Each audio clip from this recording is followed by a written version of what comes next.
Assalamualaikum warahmatullahi wabarakatuh. Baiklah, kami dari kelompok 4 akan mempresentasikan tugas geografi kami tentang materi seismik. Anggota kami berjumlah 6 orang. Pertama, Ahmad Fatoni, 2 Fauzian Bila, 3 Melsa Savitri, 4 Nelvi, 5 Rido Satria Rizali, dan 6 Sofia Salsabila. Materi yang akan dijelaskan yaitu pertama pengertian seismik atau gempa, kedua klasifikasi gempa, ketiga istilah yang berkaitan dengan gempa, dan keempat adalah dampak seismik atau gempa terhadap kehidupan. Pengertian seismik atau gempa. Seismik atau gempa bumi adalah suatu getaran yang terjadi karena peristiwa tumpukan energi dari dalam bumi atau tenaga endogen yang dapat menggetarkan lempeng samudra dan lempeng benua.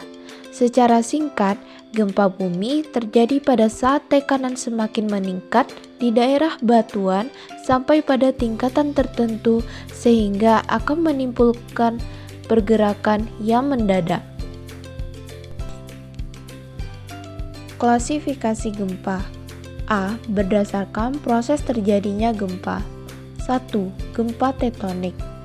Gempa tektonik adalah gempa yang terjadi karena adanya tumbukan lempeng di litosfer oleh tenaga tektonik. Tumbukan tersebut akan menghasilkan getaran yang kemudian terasa sampai ke permukaan bumi. 2. Gempa vulkanik. Gempa vulkanik merupakan gempa yang terjadi karena adanya aktivitas gunung api.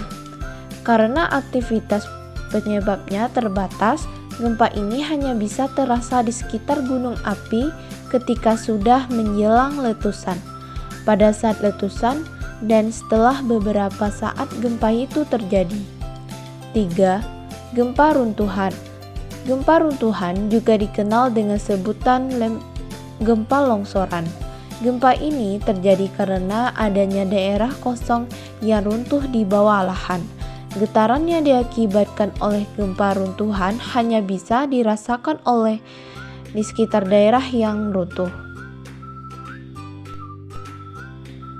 B. Berdasarkan bentuk episentrumnya. 1. Gempa sentral. Gempa sentral adalah gempa yang episentrumnya berbentuk titik. 2. Gempa linear. Gempa linear memiliki epicentrum yang berbentuk garis. C. Berdasarkan kedalaman hiposentrumnya. 1. Gempa dangkal. Kedalaman hiposentrumnya yaitu kurang dari 100 km. Kedua, gempa menengah, yaitu kedalaman hiposentrumnya 100 sampai 300 km. Ketiga, gempa dalam. Kedalaman hiposentrumnya lebih dari 300 km. Selanjutnya berdasarkan jarak episentrumnya. 1. Gempa setempat atau lokal. Jika jarak episentrumnya kurang dari 10.000 km. Kedua, gempa jauh jika jarak episentrumnya sekitar 10.000 km. Ketiga, gempa sangat jauh, yaitu jika jarak episentrumnya lebih dari 10.000 km. E. Berdasarkan lokasi gempa. 1. Gempa daratan merupakan gempa yang episentrumnya terletak di daratan. Kedua, gempa lautan adalah gempa yang episentrumnya terletak di dasar laut dan dapat menimbulkan tsunami. Istilah yang berkaitan dengan gempa. 1. Seismologi adalah ilmu seputar gempa bumi. 2. Seismograf adalah alat yang mencatat kekuatan gempa bumi. 3. Seismogram adalah hasil catatan kekuatan bumi yang biasanya berupa grafik. 4. Hiposentrum adalah pusat gempa yang terdapat di kedalaman bumi. 5. Epicentrum adalah pusat gempa yang terjadi di permukaan bumi, biasanya berlokasi tepat di atas hipocentrum. 6. Homoseistra adalah garis khayal pada wilayah yang mencatat gelombang primer saat gempa bumi. 7. Pleistoseista adalah garis khayal yang membatasi wilayah dengan kerusakan paling besar akibat gempa bumi. 8. Isoseista adalah garis peta penghubung wilayah dengan tingkat kerusakan sama akibat gempa. 9. Mikroseisma adalah gempa dengan kekuatan sangat kecil dengan kekuatan yang hanya bisa direkam dengan pencatat gempa. 10. Makroseisma adalah gempa berkekuatan sangat besar yang bisa dirasakan tanpa alat perekam. 11. Gempa vulkanik adalah guncangan yang terjadi akibat aktivitas Gunung Merapi. 12. Gempa runtuhan adalah fenomena ini yang bisa disebut gempa guguran atau gempa turban yang terjadi akibat runtuhnya bentang alam, misalnya gua. 14. Gempa tumbukan adalah guncangan yang terjadi akibat jatuhnya benda langit dan menimbulkan getaran di permukaan bumi. 15.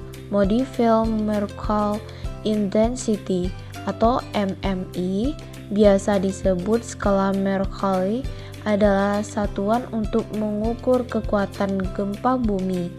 16.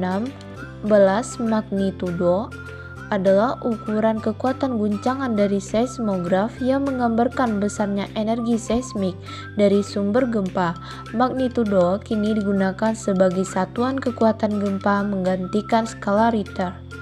17. Skala Richter salah satu besaran dalam skala kekuatan gempa bumi yang ditemukan Carl Richter. Ukuran ini digunakan untuk gempa lokal berkekuatan kecil. Skala Richter disebut tidak memberikan perkiraan yang akurat untuk gempa bumi berskala besar. 18.